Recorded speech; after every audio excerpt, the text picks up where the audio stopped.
बीच तेज प्रताप का emotional tweet, तेजस्वी की तस्वीर के साथ लिखा, कृष्ण अर्जुन की ये जोड़ी तोड़ नहीं पाओगे। झारखंड में मानव श्रृंखला बना बीजेपी ने हेमंत सरकार के खिलाफ जताया विरोध, रांची समेत कई जिलों में प्रदर्शन। दरभंगा में बागमती नदी पर बना जमींदारी बांध 20 फीट टूटा, कई गांव में घुसा पानी। झारखंड की साहेबगंज में भी बाढ़ का कहर।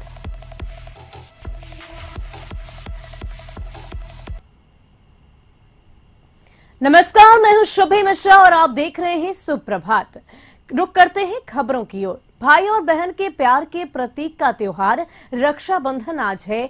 पर्व हर साल सावन मास के शुक्ल पक्ष की पुण्य तिथि वाले दिन मनाया जाता है। इस बार यह रक्षाबंधन खास है क्योंकि इस रक्षाबंधन में भद्रा का साया नहीं रहेगा। इस साल सुबह में ही भद्रा का प्रभाव होने के कारण दिन भर राखी बांधने का शुभ मुहूर्त मिल रहा है।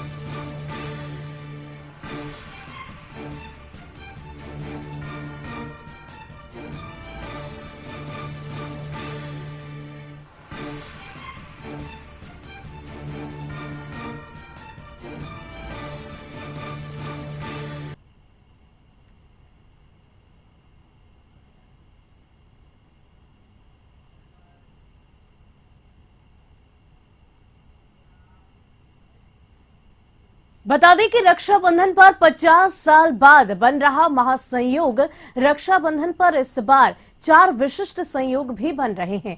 इस रक्षाबंधन भद्रा का साया नहीं रहेगा। सूर्योदय के बाद बहनें कभी भी राखी बांध सकती है। सूर्योदय से लेकर शाम 5:30 बजे तक आप राखी बंधवा सकते हैं। सबसे पहले राखी भगवान श्री गणेश जी को बांधें। अपने इष्ट देव को राखी बांधकर ही भाइयों की कलाई पर ये सुरक्षा का धागा बांधे।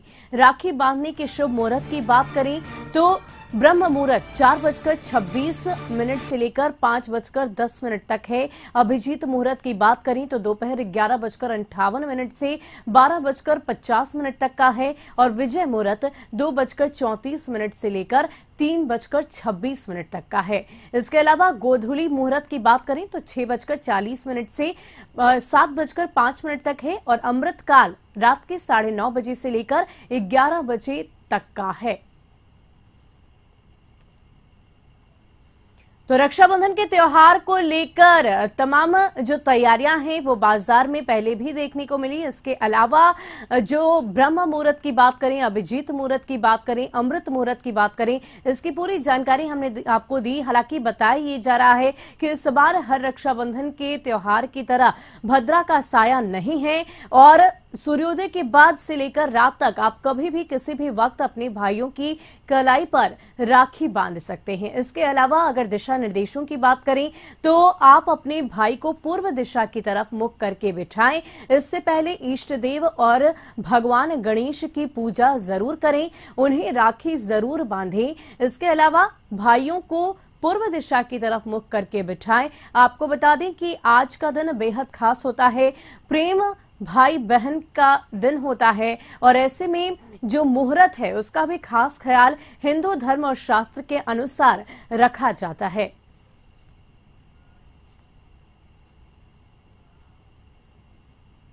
पटना मुख्यमंत्री और केंद्रीय मंत्री की मुलाकात सीएम आवास पर नीतीश के साथ होगी। इसके अलावा बता दें कि आरसीपी सिंह दोनों दिग्गजों के बीच 2 घंटे तक बातचीत हुई है। बता दें कि मुख्यमंत्री और केंद्रीय मंत्री की मुलाकात सीएम आवास पर हुई और इसके अलावा आरसीपी सिंह भी वहां पर मौजूद थे और ये मुलाकात करीब 2 घंटे तक चली। बता दें कि जातीय जनगणना को लेकर पीएम से मुलाकात भी होनी है और शायद इसी मुलाकात की तैयारी इस बातचीत के दौरान की गई। तो अधिक जानकारी के लिए इस खबर को लेकर हमारे संवाददाता मरगूब जुड़ चुके हैं। मरगूब, क्या कुछ जानकारी है? ये मुलाकात आखिर क्यों की गई थी? देखिए, ये मुलाकात सुरभि सामान्य मुलाकात है। आपको पता होगा कि केंद्र में आरसीपी सिंह जब मंत्री बने तो मंत्री बनने के बाद पहली बार बिहार आए थे जी। बिहार आने के बाद उनका कार्यक्रम जनता दल कार्यालय में हुआ था। उसके बाद वो कार्यकर्ताओं के सम्मान समारोह में विभिन्न जिलों का दौरा कर रहे थे। दौरा करके कल लौटे हैं, तो कल लगभग शाम में गए हैं, मुख्यमंत्री से मुलाकात करके 2 घंटा उनके साथ बातचीत हुई है। पार्टी के लेवल पर बातचीत हुई है, जातीय जनगणना पर बातचीत हुई है, केंद्र में जो योजनाएं चल रही हैं उन पर बातचीत हुई है। लगभग 2 घंटे की बातचीत के बाद मुख्यमंत्री से बातचीत के बाद आरसीपी सिंह वहां से निकल गए हैं। तो ये सामान्य मुलाकात है, प्रोटोकॉल के तहत मुलाकात है, क्योंकि सबसे बड़े नेता हैं जनता दल यू के नीतीश कुमार, तो निश्चित तौर पर ये एक औपचारिकता बनती थी आरसीपी सिंह की कि वो पहली बार आए हैं केंद्र में मंत्री बनने के बाद, तो मुख्यमंत्री से जाकर के मिले। तो वही मुख्यमंत्री से मिले थे और मुख्यमंत्री ने वहां उनका स्वागत भी किया और लगभग 2 घंटे की महत्वपूर्ण बैठक हुई है। और उस बैठक के बाद जो राष्ट्रीय परिषद की बैठक है 29 तारीख को, उस पर भी महत्वपूर्ण चर्चा हुई है। उसके बाद आरसीपी सिंह मुख्यमंत्री के बाद से लगभग 10 बजे रात के आसपास निकल गए हैं। जी तो बहुत बहुत शुक्रिया हमारे साथ जुड़ने के लिए मरगूब। तो बता दें कि 29 तारीख को राष्ट्रीय परिषद की बैठक भी जेडीयू की तरफ से रखी गई है और अहम मुद्दों पर बातचीत तो होगी ही, साथ ही साथ आधिकारिक तौर पर ललन सिंह की ताजपोशी की बात भी सामने आई है।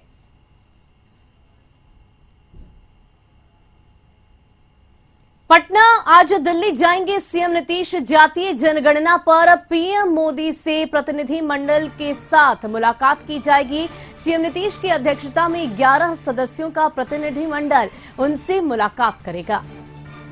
इसके अलावा बता दें कि मंत्री विजय चौधरी, तेजस्वी यादव, जीतन राम मांझी, महबूब आलम, मुकेश सैनी और बीजेपी से जनक राम होंगे शामिल। 23 अगस्त दिन में 11 बजे ये मुलाकात रखी गई है।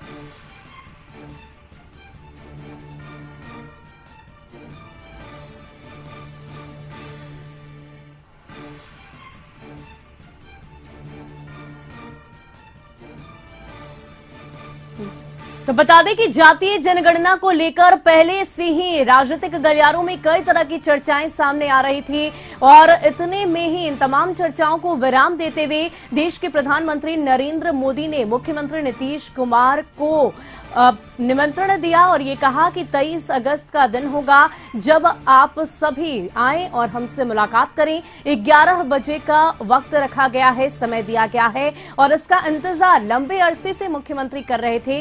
करीब 8 से 9 दिनों का वक्त बीत चुका था और उसके बाद पीएम की तरफ से ये जवाब मिला कि अब आप हमसे मिल सकते हैं। बता दें कि संयोगवश ही, लेकिन ये एक ऐसा मुद्दा है जिसमें प्रमुख विपक्षी दल, अगर आरजेडी की बात करें, नेता प्रतिपक्ष तेजस्वी यादव की बात करें या मुख्यमंत्री नीतीश कुमार की बात करें, इन दोनों के मत एक से ही हैं। अब ऐसे में देखना ये होगा कि जब ये मुलाकात होगी तो इस मुलाकात में क्या कुछ बातें सामने निकल कर आती है, क्योंकि अगर आपको याद हो तो मानसून सत्र के दौरान जब संसद में इन बातों को उठाया गया था तो उस दौरान केंद्रीय गृह राज्य मंत्री नित्यानंद राय की तरफ से साफ तौर पर इनकार किया गया था कि जातीय जनगणना नहीं होगी। लेकिन ऐसे में राजनीतिक गलियारों में ये मामला तुल पकड़ता गया और अब ये मुलाकात होगी। देखने वाली बात तो यही होगी कि इस मुलाकात के बाद क्या कुछ नतीजा सामने आता है।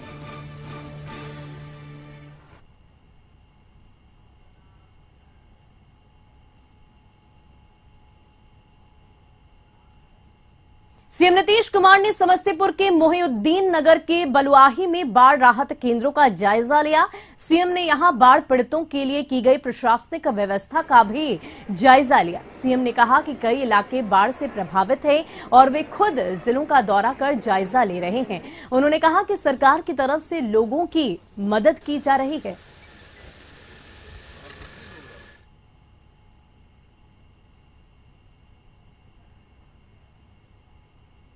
इस बीच पानी बहुत निकला है, वो भी ऊपर से हम देख रहे हैं, लेकिन लोग प्रभावित हुए। सब प्रभावित लोगों को सहायता देने की जो योजना हम लोगों की उसके मुताबिक काम किया जा रहा है। कहीं को वहाँ से हटा करके दूसरी जगह रखने का इंतजाम, कहीं भोजन का प्रबंध, लोगों के लिए अनाज का प्रबंध, और फिर आप जानते ही हैं कि प्रत्येक प्रभावित परिवार को हम लोग देते हैं, मदद करते हैं। 6,000 रुपया हर परिवार को देते हैं। तो कई जगहों पर आज हमने पूछा है, अनेक जगहों पर लोगों ने पैसा भी दे दिया है। तो हम एक एक चीज़ को देख रहे हैं। बाढ़ प्रभावित इलाकों का हवाई सर्वे करने के बाद सीएम नीतीश ने कहा कि लोगों का बहुत नुकसान हुआ है और उनकी सहायता की जाएगी और राहत का काम भी चल रहा है। वहीं जातीय जनगणना पर पीएम मोदी से मुलाकात पर उन्होंने कहा कि एक बार जातीय जनगणना होनी ही चाहिए, इससे काफी ज्यादा फायदा होगा। पीएम मोदी से इसके लिए आग्रह भी करेंगे। नल जल योजना पर पूछे गए सवाल पर मुख्यमंत्री ने कहा कि इसका काम पूरा 90% हो चुका है, जो काम बचा है वो भी जल्द करा दिया जाएगा।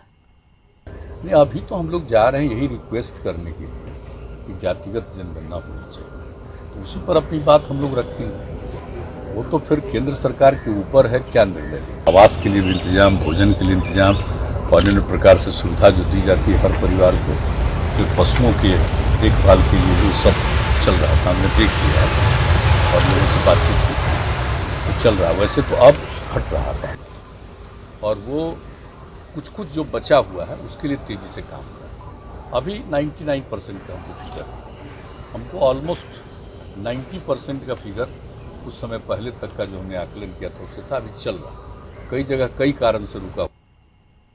और जगदानंद सिंह मामले पर छाई गर्माहट के बीच तेज प्रताप ने ट्वीट किया।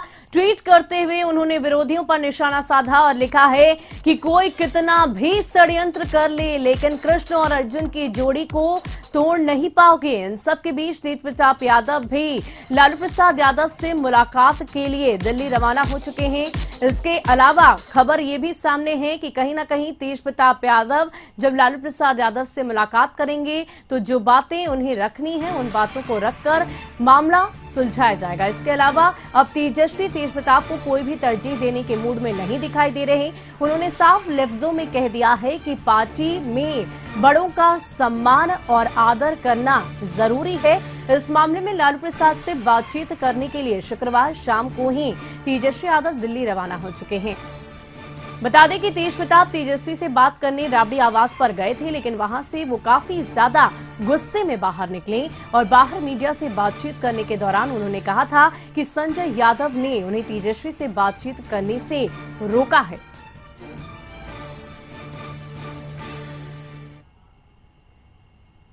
आरजेडी के विधान पार्षद सुनील कुमार सिंह पार्टी में किसी भी तरह के घमासान और मनमुटाव से इनकार कर रहे हैं। उन्होंने कहा कि तेज प्रताप यादव से मुलाकात हुई है, हम उनसे हमेशा मिलते रहते हैं, वहीं कोई मनमुटाव नहीं है, कहीं कोई मतभेद नहीं। उन्होंने कहा कि मनमुटाव या घमासान की खबरें बिल्कुल निराधार हैं। पार्टी के अंग है ना, माननीय विधायक हैं, हमारे राष्ट्रीय अध्यक्ष के पुत्र हैं और भाई क्यों नहीं मिलने जाएंगे? कोई मत ही है क्या? नाराजगी दूर हो गई है क्या? किस तरह का नाराजगी? कहाँ था नाराजगी? आप लोग को बीच में ऐसे पकड़ रहे थे कि कौन आदमी क्या बयान देता है, इसलिए तो हम कह रहे थे कि सब गलतफहमी मत पड़िएगा। कोई भी व्यक्ति जो आज भी उनका न्यूज़ देखे होंगे कि हमारा तेजस्वी अर्जुन है, तो भाई अब बचा क्या? तो खुद ट्वीट कर रहे हैं। और वक्त हो चुका है एक छोटे से ब्रेक का। खबरों का सिलसिला यूं ही जारी रहेगा।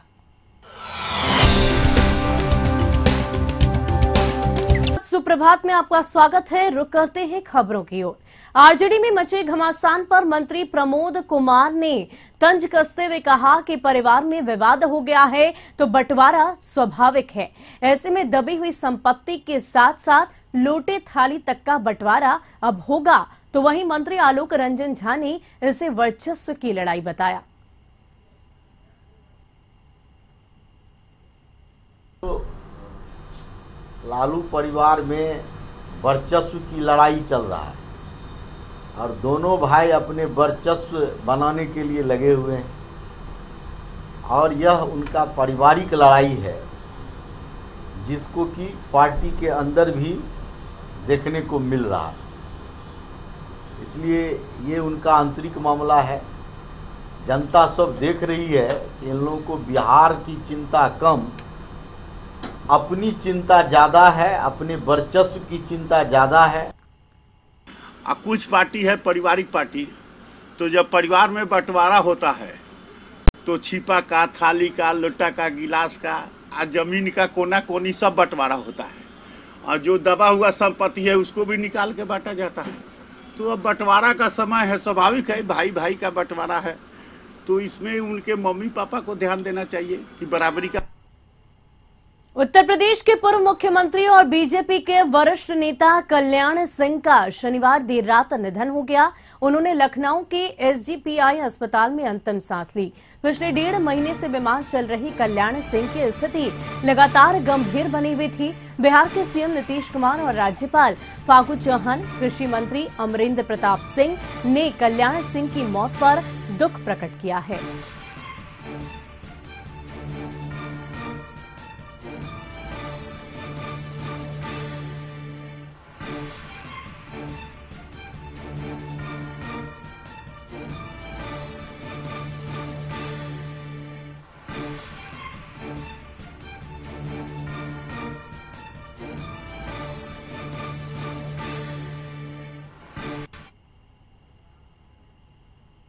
और खबर झारखंड विधानसभा से, जहां मॉनसून सत्र की शुरुआत 3 सितंबर से हो रही है। झारखंड विधानसभा के मॉनसून सत्र को लेकर पक्ष और विपक्ष दोनों ने तैयारियां शुरू कर दी हैं।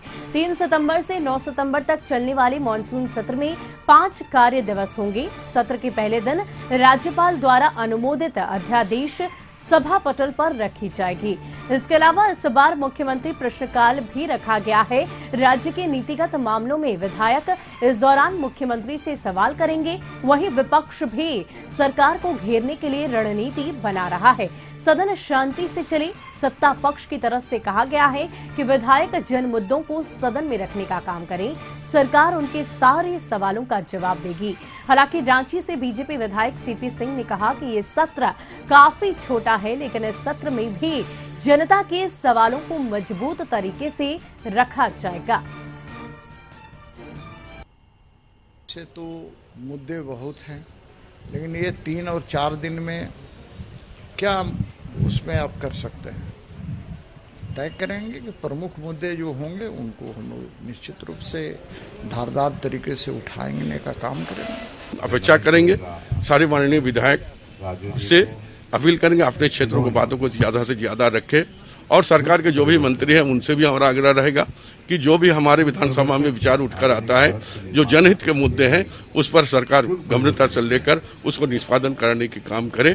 हम वक्त जाया नहीं करेंगे, अपने व्यक्तिगत किसी विवाद को लेकर तकरार में नहीं जाकर जन मुद्दा उठाकर उसको कराना ही बेहतर हम समझते हैं। इसलिए सबसे अपील है जिस हम लोग विधानसभा का जितना भी समय हमें मिले सदुपयोग करें और जनता का कार्य करें। विपक्ष को सिर्फ विपक्ष होने के लिए मतलब सदन बाधित नहीं करना चाहिए। आपको चाहिए क्या कि आप आइए और अपनी बातों को रखें, क्योंकि बहुत बार होती क्या है कि चूंकि मैं विपक्ष में हूं तो इसको विरोध करूंगा।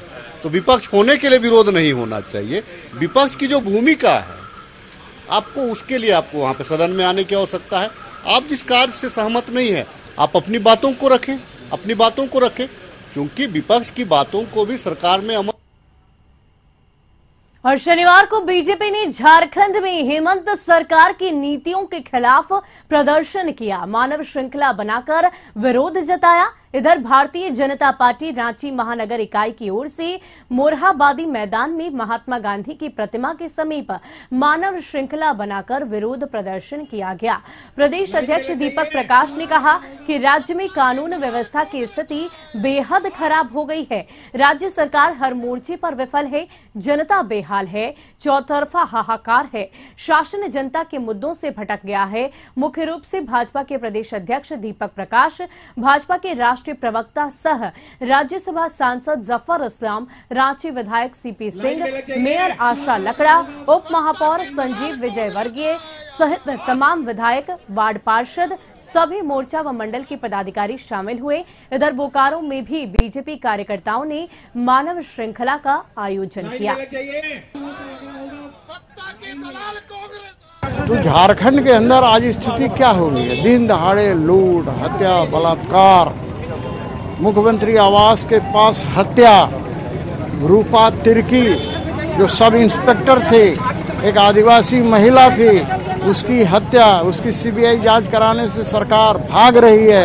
ये जन विरोधी सरकार है, विकास विरोधी सरकार है, आदिवासी विरोधी सरकार है, महिला विरोधी सरकार है, नौजवान विरोधी सरकार है। और ये सरकार से जनता अब निजात पाना चाहती है। और जनता की आवाज की अभिव्यक्ति भारतीय जनता पार्टी। इसलिए भारतीय जनता पार्टी के कार्यकर्ता आज सभी 268 प्रखंडों में जाकर के इस प्रकार का कार्यक्रम कर रहे, जनता का अपार जन समर्थन हमको मिल रहा है। पूरे झारखंड में बीजेपी ने हेमंत सरकार के विरोध में मानव श्रृंखला बनाकर विरोध प्रदर्शन किया। इस दौरान बीजेपी कार्यकर्ताओं ने हेमंत सरकार के खिलाफ जमकर नारेबाजी की। 6 अलग अलग जगहों की तस्वीर हमने आपको दिखाई है। बेरमो, देवघर, गोड्डा, धनबाद, दुमका और जमशेदपुर की ये तस्वीरें हैं, जहां भाजपा कार्यकर्ताओं ने बेरमो ब्लॉक के नजदीक मानव श्रृंखला बनाकर झारखंड सरकार के विरुद्ध सांकेतिक विरोध प्रदर्शन किया। वहीं देवघर के मोहनपुर प्रखंड कार्यालय के सामने मुख्य सड़क पर बीजेपी विधायक नारायण दास के नेतृत्व में मानव श्रृंखला बनाई गई, तो गोड्डा के महागामा में भाजपा कार्यकर्ताओं ने ब्लॉक चौक पर मानव श्रृंखला बनाई।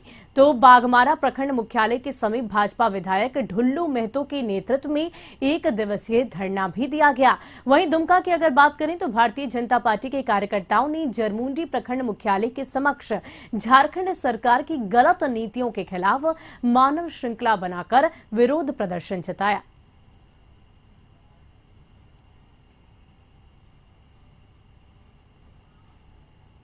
देवघर पहुंचे सूबे के अल्पसंख्यक कल्याण व पर्यटन मंत्री हाफिज हुसैन अंसारी एक कार्यक्रम में गुस्सा गए, जिसके बाद उन्होंने मंच से माइक फेंक दिया।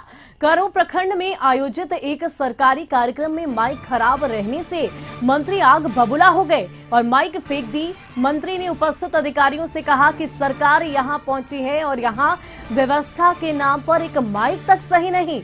इसके अलावा अधिकारी और कर्मचारियों को धमकाते हुए मंत्री ने कहा कि उन्हें पहचान ली और उनका नाम हफीज है। इस खराब व्यवस्था के कारण वह सबकी क्लास लेंगे। जितने भी कर्मचारी यहां पदस्थापित हैं उसकी सूची तक मंत्री ने अधिकारी से मांगी और कहा कि वो तत्काल ही डीसी से बात करेंगे। मंत्री के आग बबूला हो जाने की घटना से पूरे क्षेत्र में चर्चाओं का बाजार गर्म है। वहीं विरोधी कह रहे हैं कि मंत्री के सिर पर सत्ता का भूत सवार है, इसलिए वो अब सत्ता के नशे में चूर है। आंदोलन के गुरुजी के साथी जो भी स्टाफ में अपना चाल सुधार दीजिए,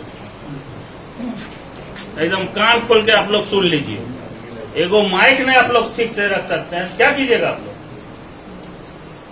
मजाक बना लिए हैं। सरकार आपके यहाँ आया है और आप लोग मजाक बनाए हैं। सबका लिस्ट दीजिए तो वीडियो साहब पहुंच किसका कितना दिन हुआ, कौन नहीं आया, सब लिस्ट दीजिए। हम डीसी से आज बात करते हैं। आंदोलन के गुरुजी के साथी जो भी स्टाफ में अपना चाल सुधार दीजिए, एकदम कान खोल के आप लोग सुन लीजिए। एगो माइक नहीं आप लोग ठीक से रख सकते हैं, क्या कीजिएगा आप लोग? मजाक बना लिए हैं। सरकार आपके यहाँ आया है और आप लोग मजाक बनाए हैं। सबका लिस्ट दीजिए तो वीडियो साहब पहुंच किसका कितना दिन हुआ, कौन नहीं आया। आंदोलन के गुरुजी के साथी जो भी स्टाफ में अपना चाल सुधार दीजिए, एकदम कान खोल के आप लोग सुन लीजिए। एगो माइक नहीं आप लोग ठीक से रख सकते हैं, क्या कीजिएगा आप लोग? मजाक बना लिए हैं।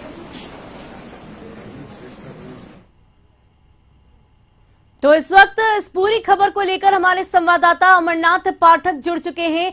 क्या कुछ जानकारी है, किस प्रकार हाफिज हुसैन अंसारी का गुस्सा फूट पड़ा? जी, मैं आपको बताऊं कि कल शाम की एक खबर है। कल जब वो मंत्री जी देवघर जिले के करौ प्रखंड में सभागार में एक जन कल्याणकारी परिसंपत्ति के स्वीकृति पत्र का वितरण कार्यक्रम में पहुंचे हुए थे और इसी दौरान जब वो कार्यक्रम के दौरान लोगों को जब संबोधित करने के लिए उठे, माइक खराब मिला उन्हें और उस पर वो आग बबूला हुए उठे और उन्हें माइक तत्काल में उठाकर वहां से फेंक दिया। और इसके बाद उन्होंने अधिकारियों को धमकाया। आपने वीडियो देखा होगा कि वीडियो में किस प्रकार मंत्री आग बबूला हो गए हैं। इस पूरे घटना के बाद पूरे इलाके में चर्चा का बाजार गर्म है, तरह तरह की चर्चाएं हो रही हैं मंत्री के इस रूप को भी लोग कह रहे हैं कि मंत्री काफी एग्रेसिव होकर के अभी काम कर रहे हैं। हालांकि जो विरोधी हैं, इनके विरोधी पक्ष के लोग हैं, भाजपा सहित और भी जो पार्टियां हैं, उनके नेताओं ने आरोप लगाया है कि मंत्री अभी सत्ता के नशे में चूर हैं और इसी कारण से वह लोग से अमर्यादित होकर के बात कर रहे हैं, धमका रहे हैं और ये उसी का परिणाम है। जी तो बहुत बहुत शुक्रिया हमारे साथ जुड़ने के लिए अमरनाथ। तो मंत्री का गुस्सा किस तरह फूटा है, ये तस्वीर आपने इस वीडियो में देखी है, कैसे अपने ही हाथों से उन्होंने मंच से माइक को फेंक दिया। ओलंपिक में हिस्सा लेने के बाद तीरंदाज दीपिका रांची पहुंची। रांची एयरपोर्ट की तस्वीर सामने आई है, जहां प्रशंसकों ने उनका भव्य स्वागत किया।